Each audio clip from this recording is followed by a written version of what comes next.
నమస్తే, welcome to 7 TV focus. నేను మీ anchor రచన. వర్షకాలంలో చాలా మందికి దగ్గు, ఇన్ఫెక్షన్స్ ఇలాంటి సమస్యలు చాలా మంది బాధపడుతుంటారు. చిన్న పిల్లల కానుంచి పెద్దవాళ్ళకు కూడా చాలా మందికి జ్వరాలు, టైఫాయిడ్ ఇలా ఇన్ఫెక్షన్స్ చాలా మందికి వస్తుంటాయి. సో అసలు ఎందుకు వస్తాయి, మరి వర్షకాలంలో ఎందుకు ఎఫెక్ట్ చూపిస్తుంది అనే విషయాలు తెలియజేయడం కోసం ప్రస్తుతం మనతో పాటు పల్మనాలజిస్ట్ డాక్టర్ లక్ష్మణ్ బాబు సార్ ఉన్నారు. సార్తో మాట్లాడి తెలుసుకునే ప్రయత్నం చేద్దాం. సార్ నమస్తే. సార్ నమస్తే అమ్మా. సార్ బాగున్నారా? బాగున్నామ్మా. సార్, వైరల్ దగ్గు చాలా మందికి వస్తుంటది ఈ వర్షాకాలంలో ముఖ్యంగా. మరి ఈ దగ్గు ఎన్ని రోజుల వరకు ఉంటే ప్రమాదం అని అనుకోవచ్చు? వర్షాకాలంలో వైరల్ ఇన్ఫెక్షన్స్ చాలా కామన్ అమ్మా. ఇది పిల్లల్లో ముఖ్యంగా పెద్దవాళ్ళలో వచ్చే అవకాశాలు చాలా ఎక్కువ. వైరల్ ఇన్ఫెక్షన్ వచ్చినాక 2 వారాల వరకు దగ్గు ఉండవచ్చు. కానీ 2 వారాలకు మించి దగ్గు ఉండి కఫం పడుతున్నట్లయితే అండ్ కఫంలో రక్తం ఉన్నట్లయితే, లేదంటే ఛాతీ నొప్పి, లేదంటే ఆయాసం ఉన్నట్టయితే, లేదంటే జ్వరం ఉన్నట్టయితే ఆ దగ్గుని సీరియస్గా పరిగణించి దగ్గరలో ఉన్న పీడియాట్రిషియన్ కానీ పల్మనాలజిస్ట్ కానీ సంప్రదించడం ముఖ్యం. ఓకే సార్, ఈ జలుబు తగ్గిన తర్వాత అంటే దగ్గు తగ్గిన తర్వాత ఒకవేళ ఊపిరి తీసుకోవడంలో ఏమన్నా ఇబ్బంది ఉంటే అది ఏమన్నా పెద్ద సమస్య అనుకోవచ్చు సార్? డెఫినెట్గా అమ్మా. ఒకవేళ ఊపిరితిత్తుల్లో ఇబ్బంది ఉన్నట్టయితే దానికి ముఖ్యంగా 3 రకాల కారణాలు. ప్రీ ఎగ్జిస్టింగ్ డిసీజ్ అంటే ఆస్తమా, సిఓపిడి ఉన్నట్లయితే వాళ్ళ శ్వాసనాళాల్లో అడ్డంకులు ఏర్పడము, లేదంటే ఈ వైరల్ ఇన్ఫెక్షన్ లంగ్ని అఫెక్ట్ చేయడం అంటే న్యూమోనియా అంటాము. వైరల్ న్యూమోనియాస్కి దారితీయడం, ఎస్పెషల్లీ ఇన్ఫ్లుయెన్జా ఇన్ఫెక్షన్స్ ఉన్నప్పుడు ఒక్కొక్కసారి జలుబుతో ఆగిపోకుండా వైరల్ న్యూమోనియా కూడా దారితీయవచ్చు. అట్లనే కొన్ని కేసెస్లలో వైరల్ ఇన్ఫెక్షన్స్ వచ్చినప్పుడు వైరల్ మయోకార్డైటిస్ లాంటివి అంటే గుండెలో కొంచెం కండరాల్లో కొంత వాపు రావడము, అట్లాగే ప్లూరల్ ఎఫిషియన్స్ అంటాం అంటే వైరల్ ప్లూరల్ ఎఫిషియన్స్ కూడా దారితీయవచ్చు. ఇలాంటివి ఉన్నప్పుడు మీకు ఆయాసం రావడం జరుగుతుంటుంది. సో డెఫినెట్గా వైరల్ ఇన్ఫెక్షన్స్ తర్వాత మీకు పర్సిస్టెంట్గా అంటే రోజుల తరబడి ఆయాసం ఉన్నట్లయితే, ఆక్సిజన్ కంటే తక్కువ ఉన్నట్లయితే, ఇప్పుడు దాదాపు అందరి ఇళ్లలో మనకు పల్స్ ఆక్సిమీటర్, పోస్ట్ కోవిడ్ అందరి ఇళ్లలో పల్స్ ఆక్సిమీటర్ అవైలబుల్ ఉంది. అది మీరు వేలుకు పెట్టుకోవడం ద్వారా ఆక్సిజన్ 95% కంటే తక్కువ ఉన్నట్టయితే దాన్ని సీరియస్గా పరిగణించి మీరు సమీపంలో ఉన్న హాస్పిటల్కి వెళ్ళడం చాలా ముఖ్యం. ఓకే సార్, అలాగే టైఫాయిడ్ కానీ డెంగ్యూ కానీ వచ్చిన వారికి ఆ సమయంలో ఊపిరితిత్తుల సమస్య కూడా వచ్చే అవకాశం ఉందా వాళ్ళకి? అవునమ్మా. ముఖ్యంగా ట్రాపికల్ ఫీవర్స్ అంటాం.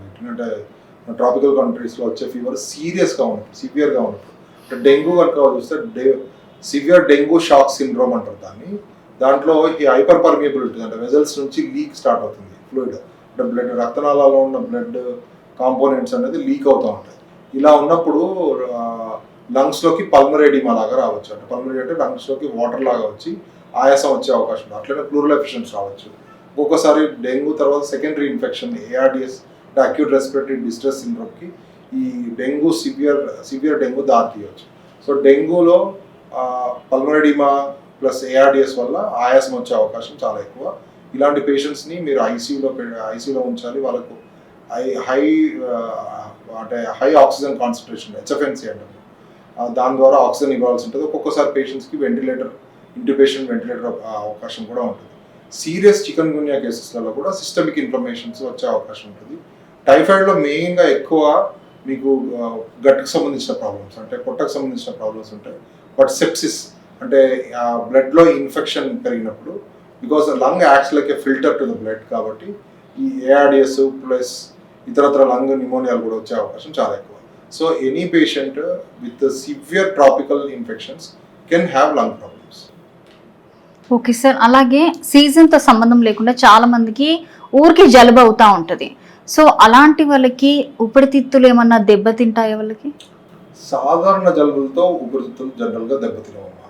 అంటే సీజనల్గా వచ్చే వైరల్ ఇన్ఫెక్షన్స్ కానీ, సీజనల్గా వచ్చే అలర్జిక్ రినైటిస్ అంటాం అంటే ముక్కుకు సంబంధించిన అలర్జీస్ కానీ లంగ్స్ని అఫెక్ట్ చేయవు. బట్ రికరెంట్గా వైరల్ ఇన్ఫెక్షన్స్ వచ్చి అవి ఎయిర్వేస్ని ఇన్వాల్వ్ చేసినట్టయితే, అంటే ఎస్పెషల్లీ చిన్నపిల్లల్లో కొంతమందిలో ఈ వైరల్ ఇన్ఫెక్షన్స్ రావడం వల్ల లంగ్స్లో ఉన్న ఎయిర్వేస్ అంటే శ్వాసనాళాలకు సంబంధించిన కణజాలాలు రిపీటెడ్ ఇన్ఫెక్షన్స్ గురి కావడం ద్వారా బ్రాంకెక్టాసిస్ అంటే వీక్ అయిపోయి బ్రాంకెక్టాసిస్ లాంటి కండిషన్స్ వచ్చే అవకాశం ఉంటుంది. అంటే ఈ పేషెంట్స్లో కఫం ఎక్కువ పడ్డము, అలాగే రక్తం పడ్డము, ప్లస్ వీజింగ్ సౌండ్స్ అంటే పిల్లి కూతలు రావడము, ఇలాంటి లక్షణాలు కనుక ఉన్నట్లయితే మనము అది లోయర్ రెస్పిరేటరీ ట్రాక్ట్ అంటే శ్వాసనాళాలని అఫెక్ట్ చేస్తున్నట్టుగా మనం గుర్తించి అలాంటిని అలాంటి వాటిని ట్రీట్ చేయాల్సి ఉంటుంది.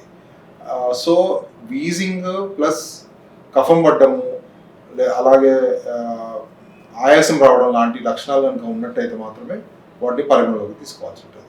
సాధారణ జలుబులు చాలాసార్లు లంగుని ఎటువంటి ప్రాబ్లం కలిగించవు. ఓకే సార్, అలర్జీ దగ్గు అలాగే ఇన్ఫెక్షన్ దగ్గు మధ్య డిఫరెన్స్ ఏంటి, అలాగే వాటిని ఎలా గుర్తించాలి? చాలా మంచి క్వశ్చన్ అడిగారమ్మా. Allergy is a very common problem which is happening now because of the so many things. మన ప్రాసెస్డ్ ఫుడ్స్ కానీ వీటి వల్ల అలర్జీలో ముఖ్యంగా ఉన్న వాళ్ళలో సీజనల్ వేరియేషన్స్ ఎక్కువ ఉంటాయి. వీళ్ళలో ముక్కు కారడము, ముక్కులో దురద, కంటి దురద, తుమ్ములు రావడము, ఇవన్నీ లక్షణాలు ఎక్కువగా ఉంటాయి. అండ్ వేరేజ్ ఇన్ఫెక్షన్స్ కనుక చూసినట్లయితే, వైరల్ ఇన్ఫెక్షన్స్లో చూసినట్లయితే మనకు జ్వరము, తలనొప్పి, ఒళ్ళు నొప్పులు, థ్రోట్ పెయిన్ అంటే ఇరిటేషన్ ఇన్ ద థ్రోట్, ఇవన్నీ ముఖ్య లక్షణాలు. కానీ only based on symptoms sometimes ఎలర్జీస్ని మరియు ఇన్ఫెక్షన్స్ని డిఫరెన్షియేట్ చేయలేము. ఒకవేళ పర్సిస్టెంట్గా అంటే 2 వారాలకు మేము ముందు చెప్పినట్టు 2 వారాలకు మించి సిమ్టమ్స్ కనుక ఉన్నట్లయితే మీ సమీపంలో ఉన్న అలర్జిస్ట్ కానీ పల్మనాలజిస్ట్ సంప్రదిస్తే they will try to differentiate between viral infections. టెస్టులు కనుక చేసినట్లయితే మనం బ్లడ్కి సంబంధించిన కొన్ని టెస్టులు చేస్తే ఎలర్జీకి సంబంధించిన వాళ్ళలో ఈ సెన్సిటివిటీ అంటే స్పెసిఫిక్ అలర్జీ ఐజీ టెస్ట్లు అంటాము, అవి పెరిగే అవకాశం ఉంటుంది. వేరేజ్ వైరల్ ఇన్ఫెక్షన్స్లో సిఆర్పి అంటే సి రియాక్టివ్ ప్రోటీన్ లాంటి టెస్ట్ వంటి టెస్ట్లు హై చూపిస్తాయి అన్నమాట. So we can differentiate between infection and allergies.